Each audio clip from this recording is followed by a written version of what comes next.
नमस्कार, मैं हूं श्यामगिरी। आप देख रहे हैं हमारा चैनल मुद्दा भारत का। मुद्दा भारत का यानी मुद्दा आपका।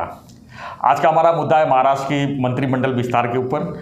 हम चर्चा करेंगे हमारे साथ नवभारत के ब्यूरो चीफ सूर्यप्रकाश मिश्रा जी से।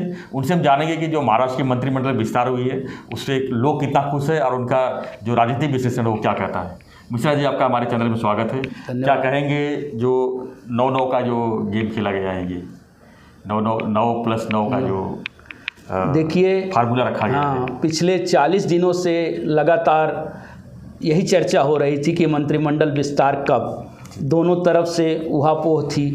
आखिरकार दोनों दलों ने निर्णय ले लिया कि भाई हमारे 9 मंत्री होंगे। अभी ये पहला विस्तार है, जैसा कि मुख्यमंत्री ने कल कहा कि ये पहला विस्तार है। अभी काफ़ी विस्तार होने हैं और मंत्रियों को जगह मिलनी है। उसमें महिलाओं का भी मुद्दा उठा है, विशेषकर मुंबई से उत्तर भारतीयों का भी मुद्दा उठा है कि उत्तर भारतीयों को मंत्रिमंडल में स्थान नहीं दिया गया। महिलाओं का विशेष रूप से कुछ मंत्रियों पर सवाल भी उठाए गए कि इन्हें मंत्रिमंडल में ये दागी हैं, इसलिए इन्हें मंत्रिमंडल में क्यों शामिल किया गया। हालांकि ये शिंदे और फडणवीस की सीधी छाप इसमें दिखाई दे रही है कि वो अपने तरीके से इस सरकार को चलाना चाह रहे हैं। क्या लगता है जिस तरह से विरोधाभास हो रहा है, काफ़ी विरोधी आक्रामक है संजय राठौड़ को लेके।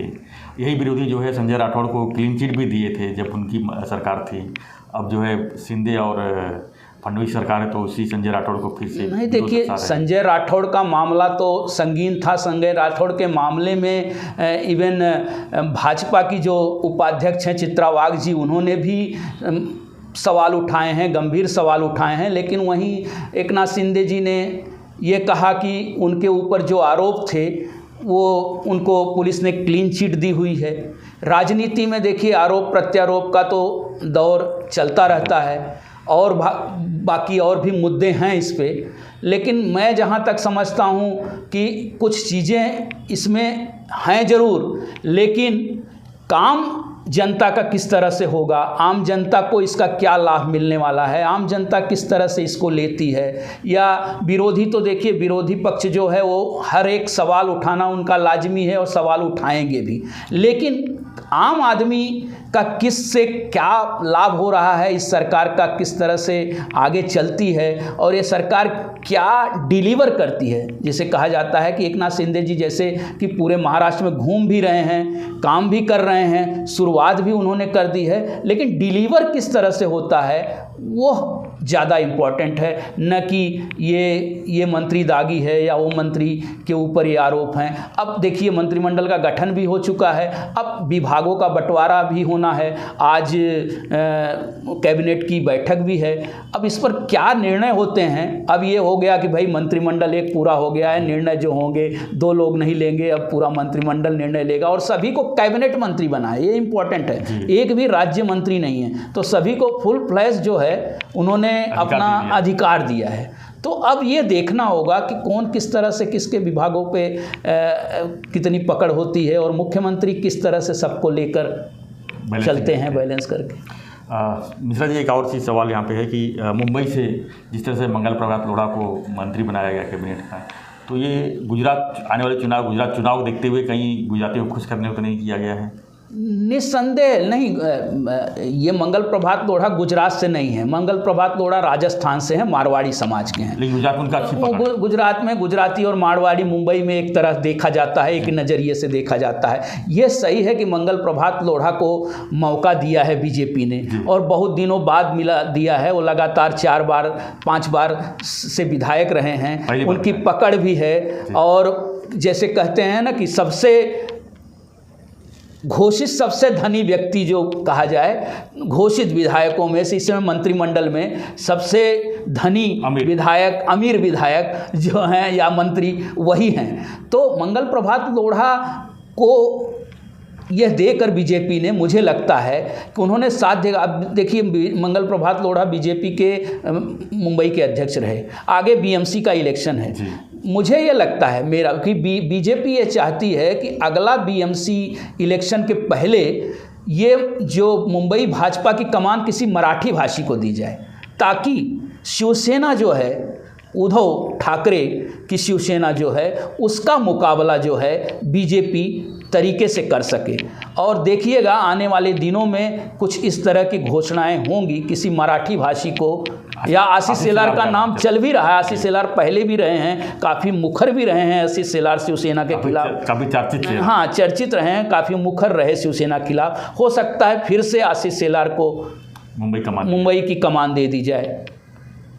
तो इस तरह बीजेपी का तो अगला लक्ष्य बीएमसी लेना ही है। बीएमसी का इलेक्शन जो है बीजेपी के लिए बहुत महत्वपूर्ण है। सारा खेल जो है विधानसभा के सेमीफाइनल, हाँ बीजेपी का ये सही बात है आपका कि विधानसभा चुनाव का ये सेमीफाइनल है, और बीएमसी एक कई राज्यों की विधानसभा के बराबर बीएमसी को का दर्जा है। इतनी धनी महापालिका, मतलब देश की सबसे बड़ी धनी महापालिका बीजेपी है। तो बीएमसी है। तो बीएमसी पर कब्जे का जो बीजेपी का जो दांव है ये दिख रहा है।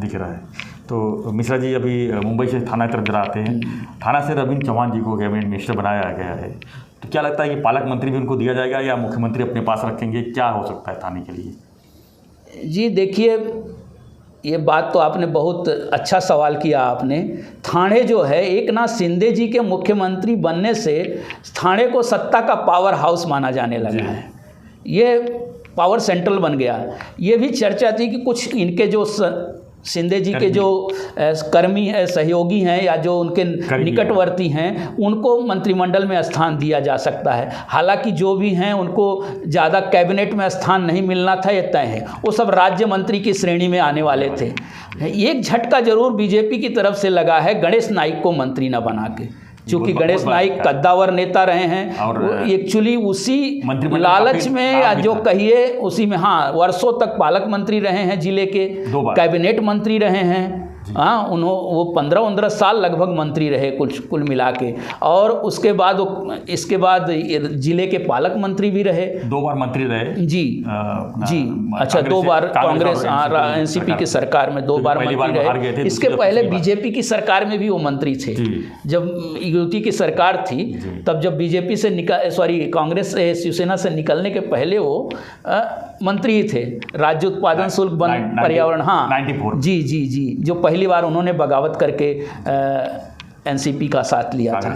तो कुल मिलाकर गणेश नाइक को मंत्री न बनाना, हो सकता है बीजेपी यह भी संदेश देना चाहती है। बीच में गणेश नाइक जी के भी खिलाफ काफ़ी एलिगेशंस आए, एक महिला ने उन पर आरोप लगाए। तो हो सकता है कि बीजेपी यह संदेश देना चाहती है कि हमारे साथ साफ सुथरे लोग हैं, हमारे साथ दागी लोग नहीं हैं। हाँ, जो भी दागियों का देखिए, जो भी आरोप लग रहा है, दोनों मंत्रियों पर जो आरोप लगे वो शिंदे गुट के हैं।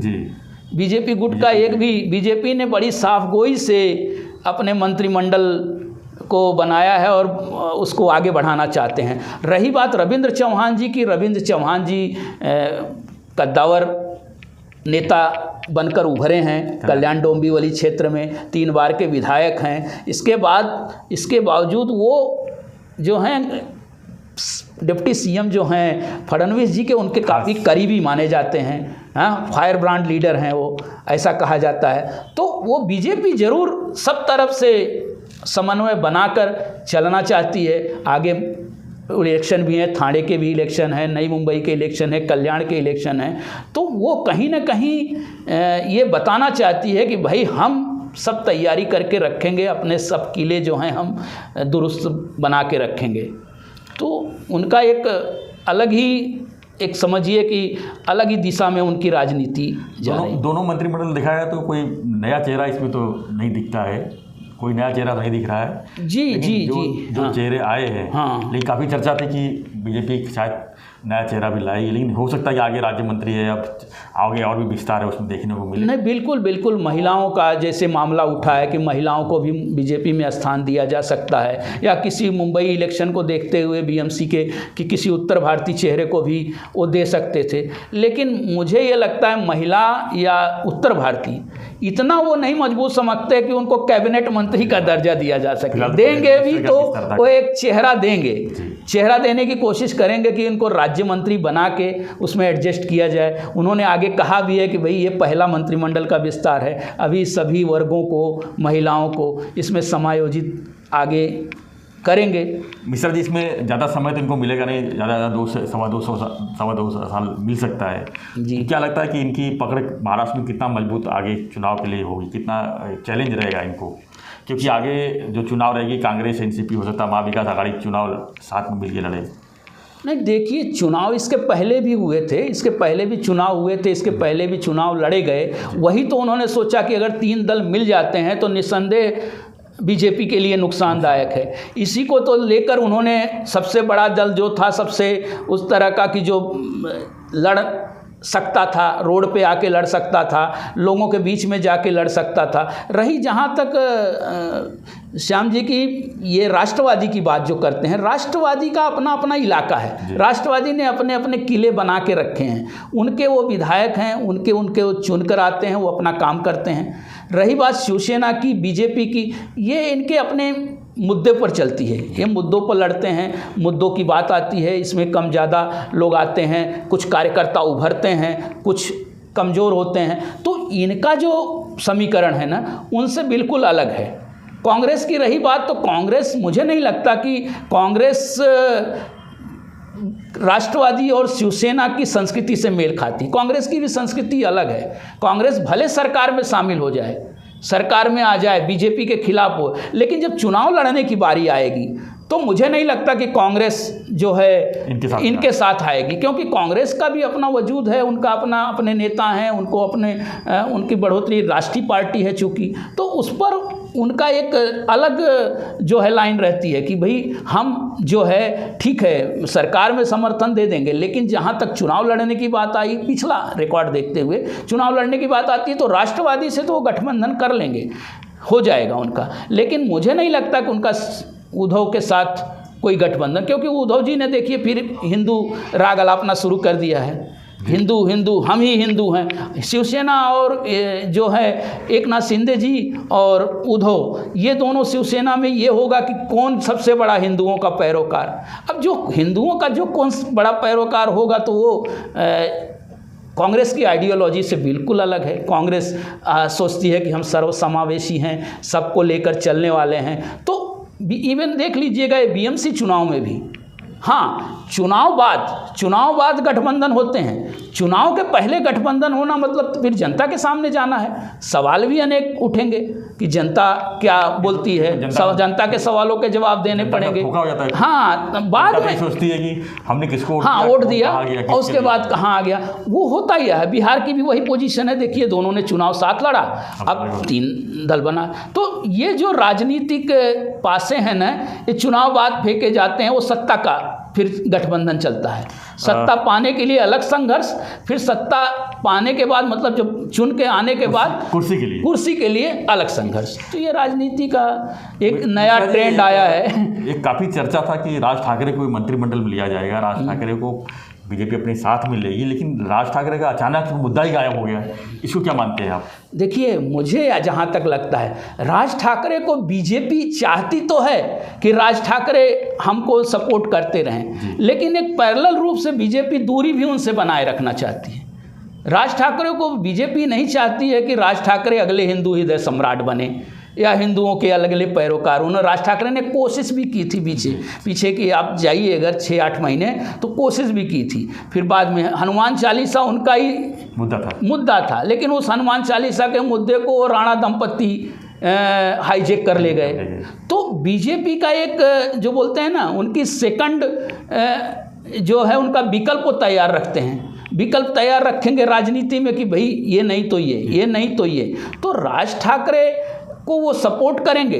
राज ठाकरे देखिए, इतने बड़े नेता देवेंद्र फडणवीस जी हैं और लेकिन फिर भी राज ठाकरे के पास 2 बार जाके आ गए, मात्र 1 विधायक है राज्य का। लेकिन तो बीजेपी का एक नीति ही है कि वो भाई साथ तो रहेंगे, लेकिन आपको हम बढ़ने नहीं देंगे, हमारी लाइन अलग चलेगी, हम बड़ी लाइन भी खींचेंगे, लेकिन आपको आगे जाना है तो या तो आप हम में मर्ज हो जाइए पूरी तरह, या तो फिर एक पैरेलल जो कि मुमकिन नहीं, जो मुमकिन नहीं है।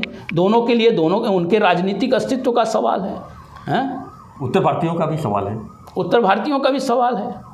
भाजपा को उत्तर उठेगा ही, भारत में उठे भाजपा को उत्तर भारतीय उनकी बहुमत की सरकार है। उत्तर भारतीय का उनको वोट लेना है, समर्थन चाहिए। उत्तर भारतीयों के लिए उनकी अलग नीतियां हैं।